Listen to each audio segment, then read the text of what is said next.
Hi guys! Tara magluto tayo ng sinampalukang manok. Naggisa na ako ng bawang, ng sibuyas at ng luya at nilagay ko na ang manok. Sangkutsahin nating mabuti ang manok hanggang sa lumabas na ang sarili niyang tubig. At pagkatapos, magdagdag tayo ng sabaw. Mainit na po na tubig ang aking nilagay.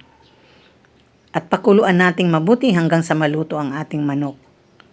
At pagluto na, ayan, naglagay ako ng kalahating Knorr cubes.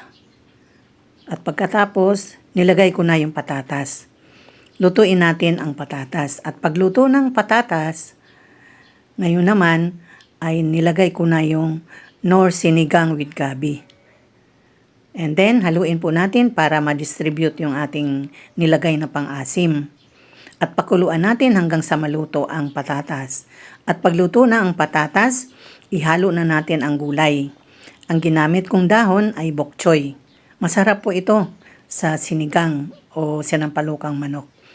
So pag naluto na po ang bok choy, naglagay ako ng siling green o yung siling haba.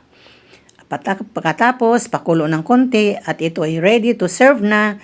Thank you for watching.